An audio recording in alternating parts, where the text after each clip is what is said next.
ದೇಶ ಒಂದು ಸಂಕ್ರಮಣ ಕಾಲದಲ್ಲಿ ಇರುವಂತಹ ಈ ಹೊತ್ತಿನಲ್ಲಿ ಚುನಾವಣೆ ನಡೀತಾ ಇರೋವಂಥದ್ದು. ಸೊ ಈ ಚುನಾವಣೆಯಲ್ಲಿ ದೇಶದ ಮತದಾರರು, ನಮ್ಮ ರಾಜ್ಯದ ಮತದಾರರು, ಈ ಕ್ಷೇತ್ರದ ಮತದಾರರು ದೇಶದ ಸಂವಿಧಾನವನ್ನು ಗೌರವಿಸುವ ನೆಲೆಯಲ್ಲಿ ಮತ ಹಾಕಬೇಕು ಅಂತನ್ನೋದು ನಮ್ಮ ಕಳಕಳಿಯ ವಿನಂತಿ. ಯಾಕೆ ಈ ವಿನಂತಿಯನ್ನು ಮಾಡ್ತಾ ಇದ್ದೀವಿ ಅಂತಂದರೆ, ನಾನು ಆಗಲೇ ಹೇಳಿದಾಗೆ ದೇಶ ಒಂದು ಸಂಕ್ರಮಣದ ಹಾದಿಯಲ್ಲಿದೆ. ಈ ದೇಶ ಪ್ರಜಾಪ್ರಭುತ್ವ, ಸ್ವಾತಂತ್ರ್ಯ, ಸಮಾನತೆಗಳನ್ನು ಗೌರವಿಸುವಂತಹ ಒಂದು ಸಂವಿಧಾನವನ್ನು ಇಟ್ಕೊಂಡು ಆ ನೆಲೆಯಲ್ಲಿ ಒಂದು ಸಮಾನವಾದಂತಹ ಸಮಾಜ ನಿರ್ಮಾಣ ಮಾಡಬೇಕು ಅನ್ನೋ ಆಶಯದಲ್ಲಿ ಮುಂದುವರಿಬೇಕಾಗಿತ್ತು. ಈ 75 ವರ್ಷದ ಸಂದರ್ಭದಲ್ಲಿ ಇಂತಹ ಎಲ್ಲವನ್ನ ಕನಿಷ್ಠ ಅರ್ಧದಷ್ಟಾದರೂ ಸಾಧಿಸಬೇಕಾದಂತಹ ಕಾಲಘಟ್ಟದಲ್ಲಿ ಕಳೆದ 10 ವರ್ಷಗಳ ಅವಧಿಯನ್ನು ನಾವು ನೋಡಿದರೆ, ಮಹಿಳೆಯರ ಸಂದರ್ಭವನ್ನೇ ಇಟ್ಕೊಂಡು ನಾವು ಮಾತಾಡ್ತೀವಿ ಅಂತಂದರೆ ಸಬ್ಕಾ ಸಾಥ್ ಸಬ್ಕಾ ವಿಕಾಸ್ ಅಂತನ್ನುವಂತಹ ಘೋಷಣೆಗಳನ್ನು ಕೊಟ್ಕೊಂಡು ಬಂದರು. ಆನಂತರ ಬೇಟಿ ಬಚಾವ್ ಬೇಟಿ ಪಡಾವ್ ಅನ್ನುವಂತಹ ಘೋಷಣೆಯನ್ನು ಅದಕ್ಕೆ ಸೇರಿಸಿದ್ರು. ಆದರೆ ಇವತ್ತು ವಿಕಾಸದ ಬದಲು ಇಡೀ ಸಮಾಜವನ್ನು ವಿನಾಶದ ಕಡೆಗೆ ತಗೊಂಡು ಹೋಗ್ತಾ ಇರೋದನ್ನು ನಾವು ನೋಡ್ತಾ ಇರುವಂತಹ ಸಂದರ್ಭ. ಬೇರೆ ಮೀರಿದಂತಹ ಅಥವಾ ಅನಿಯಂತ್ರಿತವಾದಂತಹ ಬೆಲೆ ಏರಿಕೆ ದೇಶದಲ್ಲಿ ಹೆಣ್ಣು ಮಕ್ಕಳ ಬದುಕನ್ನು ದುರ್ಬಲಗೊಳಿಸಿದೆ. ಹಾಗೆಯೇ ನಿರುದ್ಯೋಗದ ಪ್ರಮಾಣ ಕಳೆದ 40 ವರ್ಷಗಳಿಗಿಂತ ಹೆಚ್ಚಾಗಿದೆ ಇದು ಅಂತ ಸರ್ಕಾರದ ಅಂಕಿಅಂಶಗಳೇ ಹೇಳ್ತಾ ಇದ್ದಾವೆ. ನಮಗೆ ಗೊತ್ತಿರುವ ಹಾಗೆ ಇಂತಹ ಯಾವುದೇ ಬದುಕಿನ ಕಷ್ಟಗಳು ಬಂದಾಗ ಅದರ ದುಪ್ಪಟ್ಟು ಪರಿಣಾಮ ಮಹಿಳೆಯರ ಮೇಲೆ ಬೀಳ್ತದೆ ಅಂತ ಅನ್ನೋದನ್ನು ನಾವು ಹೇಳಿದಾಗ ಅದ್ರ ಬಗ್ಗೆ ಯಾವುದೇ ರೀತಿಯ ಗಮನವನ್ನು ಕೊಡಲಿಲ್ಲ. ಅವರ ಮ್ಯಾನಿಫೆಸ್ಟೋನಲ್ಲಿ ಹಲವಾರು ಭರವಸೆಗಳನ್ನು ಕೊಟ್ಟಿದ್ದ ಭರವಸೆನಲ್ಲಿ ಕೆಲವನ್ನ ನಾವು ಈಡೇರಿಸಿದ್ವಿ ಅಂತ ಹೇಳ್ತಾರೆ. ಆದ್ರೆ ನಿಜವಾಗಿ ಈಡೇರಿಸಬೇಕಾಗಿದ್ದ ಭರವಸೆ ವರ್ಷಕ್ಕೆ 2 ಕೋಟಿ ಉದ್ಯೋಗ ಅಂತ ಹೇಳಿದ್ರಲ್ಲ, ಅದು ಆಗಬೇಕಾಗಿತ್ತು. ಆದರೆ ಅದು ಆಗಲಿಲ್ಲ. ಬದಲಿಗೆ ನೀವು ಉದ್ಯೋಗ ಕೊಡ್ತೀನಿ ಅಂತ ಹೇಳಿದ್ರಿ, ಉದ್ಯೋಗ ಸೃಷ್ಟಿ ಮಾಡಿಲ್ವಲ್ಲ ಅಂತ ಕೇಳಿದರೆ ಪಕೋಡ ಮಾಡಿ ಮಾರಾಟ ಮಾಡಿ ಅಂತ ಯುವ ಜನರಿಗೆ ಒಂಥರ ಮೂದಲಿಸುವ ರೀತಿಯಲ್ಲಿ ಮಾತಾಡಿದ್ದನ್ನು ನಾವು ಕೇಳಿಸ್ಕೊಂಡ್ವಿ. ಬೆಲೆ ಏರಿಕೆ ಜಾಸ್ತಿ ಆಗಿದೆ ಅಂತಂದ್ರೆ ನಮ್ಮ ಫೈನಾನ್ಸ್ ಮಿನಿಸ್ಟ್ರು ಈರುಳ್ಳಿ ಬೆಲೆ ತುಂಬಾ ಜಾಸ್ತಿ ಆಗಿದೆಯಲ್ಲ ಅಂತ ತಮ್ಮಂತ ಮಾಧ್ಯಮ ಮಿತ್ರರು ಕೇಳಿದ್ರೆ ನಾನು ಈರುಳ್ಳಿ ತಿನ್ನಲ್ಲ ಅಂತ ಅಪಹಾಸ್ಯ ಮಾಡ್ತಾರೆ.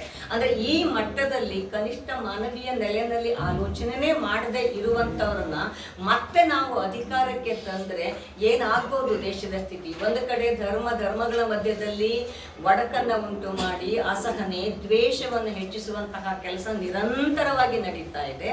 ಮತ್ತು ಅವರ ಮ್ಯಾನಿಫೆಸ್ಟೋನಲ್ಲಿ ಹೇಳಿರುವುದನ್ನ ಭರವಸೆಯನ್ನ ಈಡೇರಿಸಿದ್ದು ಯಾವುದು ಅಂತಂದ್ರೆ ಜನರನ್ನ ಮತ್ತೊಂದಿಷ್ಟು ಭಾವನಾತ್ಮಕವಾಗಿ ಬೆಸೆಯುವಂತಹ ಕೆಲಸ ಅಲ್ಲ. ಅದು 370 ಇರ್ಬೋದು, ದೇವಾಲಯವನ್ನ ನಿರ್ಮಾಣ ಮಾಡಿದ್ದಿರ್ಬೋದು. ದೇವಾಲಯ ನಿರ್ಮಾಣ ಮಾಡಿದ್ರ ಬಗ್ಗೆ ನಮ್ದೇನು ತಕರಾರಿಲ್ಲ.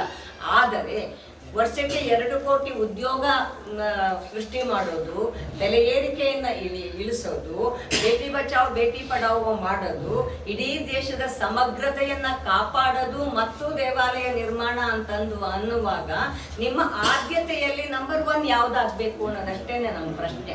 ಹಾಗಾಗಿ ಅಂಥವನ್ನೆಲ್ಲವನ್ನ ಪಕ್ಕಕ್ಕಿಟ್ಟು ಇನ್ನು ಮಹಿಳೆಯರ ಮೇಲೆ ದೌರ್ಜನ್ಯದ ಸಂದರ್ಭ, ಉದಾಹರಣೆಗೆ ನಿನ್ನೆ ಹುಬ್ಬಳ್ಳಿಯಲ್ಲಿ ಒಬ್ಬ ಹೆಣ್ಣು ಮಗಳ ಕೊಲೆಯಾಗಿದೆ. ನಾವು ಅದನ್ನ ಖಂಡಿಸ್ತೀವಿ. ಖಂಡಿತವಾಗಿ ಯಾರೂ ಕೂಡ ಅಂತಹ ಕೃತ್ಯವನ್ನ ಮಾಡಕೂಡ್ದು. ಒಂದು ಮಕ್ಕಳ ಆಯ್ಕೆಯ ಸ್ವಾತಂತ್ರ್ಯದ ಮೇಲೆ ದಾಳಿ ನಡೀತಾ ಇದೆ, ಅದು ಒಂದು ಕಡೆ. ಆದರೆ ಈ ತರದಲ್ಲಿ ಯುವಜನ ಕ್ರೌರ್ಯಕ್ಕೆ, ಹಿಂಸೆಗೆ ಒಳಗಾಗುವಂತಹ ವಾತಾವರಣ ನಿರ್ಮಾಣ ಆಗಿದ್ದ ಕಾರಣಕ್ಕಾಗಿ ನಡೀತಾ ಇದೆ, ನಡೆದ ಕೃತ್ಯವನ್ನ ಖಂಡಿಸ್ತೀವಿ. ಅದೇ ರೀತಿಯಲ್ಲಿ 3 ದಿವಸದ ಹಿಂದೆ ಇನ್ನೊಂದು ಕೊಲೆ ಆಗಿದೆ. ಸುಟ್ಟು ಕರಕಲಾದ ದೇಹ ಬೆಂಗಳೂರಿನ ಹೊರವಲಯದಲ್ಲಿ ಸಿಕ್ಕಿದೆ. ಫಾರ್ಚುನೇಟ್ಲಿ ಆರ್ ಅನ್ಫಾರ್ಚುನೇಟ್ಲಿ ಹುಬ್ಬಳ್ಳಿಯಲ್ಲಿ ಜೀವ ತೆರಬೇಕಾದಂತಹ ಬಂದ ಆ ಮುದ್ದು ಮಗು ನೇಹ ಹಿಂದೂ ಧರ್ಮದಲ್ಲಿ ಹುಟ್ಟಿದವಳು. 3 ದಿವಸದಿಂದ ಕರಕಲಾಗಿ ಸಿಕ್ಕಿರುವ ದೇಹ ರುಕ್ಸಾನ ಇಸ್ಲಾಂ ಧರ್ಮದಲ್ಲಿ ಹುಟ್ಟಿದವಳು. ನಮ್ಮ ಪ್ರಕಾರ ರುಕ್ಸಾನಳ ಸಾವು ಕೂಡ ಅಷ್ಟೇ ಅನ್ಯಾಯವಾದ ಸಾವು, ನೇಹಾಳ ಸಾವು ಕೂಡ ಅಷ್ಟೇ ಅನ್ಯಾಯವಾದ ಸಾವು. ಚೂರಿಗೆ ಧರ್ಮವೂ ಇಲ್ಲ, ಜಾತಿಯೂ ಇಲ್ಲ. ಅದಕ್ಕೆ ಹಿಂಸೆ ಒಂದೇ ಗೊತ್ತಿರೋದು. ಸರಿಯಾಗಿ ಬಳಕೆ ಮಾಡದೇ ಇದ್ರೆ, ಅಡುಗೆ ಮನೆಯಲ್ಲಿ ತರಕಾರಿ ಕೊಯ್ಯೋದಕ್ಕೆ ಚೂರಿಯನ್ನು ಬಳಸಿದ್ರೆ ಸದ್ಬಳಕೆ ಅದು, ಯಾರನ್ನಾದ್ರೂ ಹಿರಿಯಕ್ಕೆ ಬಳಸಿದ್ರೆ ಅದು ದುರ್ಬಳಕೆ ಅದು. ಸೊ ದುರ್ಬಳಕೆ ಆಗುವ ಯಾವುದನ್ನು ಕೂಡ ನಾವು ಸಹಿಸೋಕೆ ಸಾಧ್ಯ ಇಲ್ಲ. ಆದರೆ ಇವತ್ತು ಭಾರತೀಯ ಜನತಾ ಪಕ್ಷದಿಂದ ಸ್ಪರ್ಧಾಳುವಾಗಿ ಸ್ಪರ್ಧೆ ಮಾಡ್ತಾ ಇರುವಂಥವರು ಅಥವಾ ಎಲೆಕ್ಷನ್ ನಲ್ಲಿ ಕೆಲಸ ಮಾಡ್ತಾ ಇರುವಂಥವರು ಆ ಮುದ್ದು ಮಗು ನೇಹಾಳ ಸಾವನ್ನ ಧರ್ಮದ ನೆಲೆಯಲ್ಲಿ ಮಾತಾಡ್ತಾ ಇದ್ದಾರಲ್ಲ, ಇದು ಬೇಕಾ ನಮಗೆ? ಸಾವನ್ನ, ಅನ್ಯಾಯವನ್ನ, ಆ ಘೋರ ಕೃತ್ಯವನ್ನ ಖಂಡಿಸ್ಬೇಕು, ಅದು ಒಂದು ಹಿಂಸೆ, ಅದು ಆಗಕೂಡದು ಅಂತ.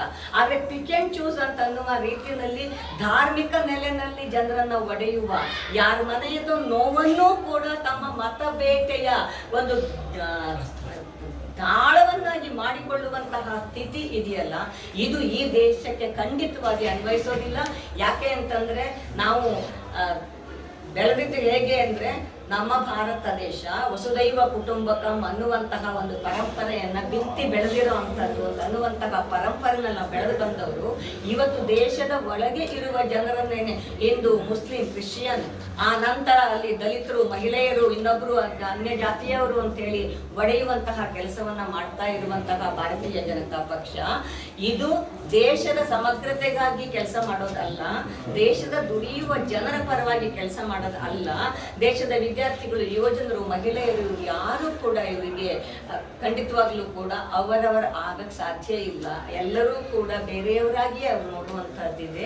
ನಾವು ಮಣಿಪುರದ ಘಟನೆಯನ್ನು ನೋಡಿದ್ದೀವಿ, ಹತ್ರಾಸ್ ಘಟನೆ ನೋಡಿದ್ದೀವಿ, ಉನ್ನಾವ್ ಘಟನೆ ನೋಡಿದ್ದೀವಿ.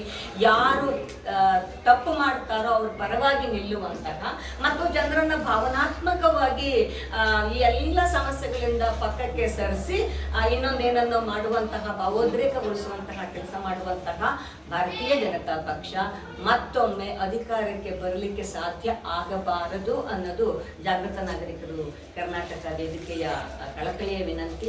ಹಾಗಾಗಿ ಕ್ಷೇತ್ರದ ಮಹಿಳಾ ಮತದಾರರಲ್ಲಿ ನಾನು ವಿಶೇಷವಾಗಿ ರಿಕ್ವೆಸ್ಟ್ ಮಾಡ್ಕೋತೀನಿ, ಯಾವುದೇ ಮಾತಿಗೆ ಮರುಳಾಗದೆ, ಯಾವುದೇ ಭಾವನಾತ್ಮಕ ಅಂಶಗಳಿಗೆ ಮೋಸ ಹೋಗದೇನೆ ದೇಶದ ಸಂವಿಧಾನವನ್ನು ಉಳಿಸೋದಕ್ಕೆ, ನಮಗೆ ಪ್ರಶ್ನೆ ಮಾಡೋದಕ್ಕೆ ಅವಕಾಶ ಇರುವಂತಹ ಒಂದು ವ್ಯವಸ್ಥೆಯನ್ನ ಜಾರಿಗೆ ಮಾಡಬೇಕು ಅಂತಂದ್ರೆ ಬಿಜೆಪಿಯನ್ನು ಸೋಲಿಸಬೇಕು. ಬಿಜೆಪಿ ಮತ್ತು ಅದರ ಮಿತ್ರ ಪಕ್ಷ ಅದರ ಸೈದ್ಧಾಂತಿಕವಾಗಿ ಅದು ಮಹಿಳೆಯರ ಪರವಾಗಿ ಇಲ್ಲ, ಜನರ ಪರವಾಗಿ ಇಲ್ಲ ಅಂತ ಅನ್ನೋದನ್ನ ತಮ್ಮ ಮೂಲಕ ಈ ಕ್ಷೇತ್ರದ ಜನರಿಗೆ ಹೇಳೋದಕ್ಕೆ ನಾವು ಬಂದಿದ್ದೀವಿ. ನಮಸ್ಕಾರ.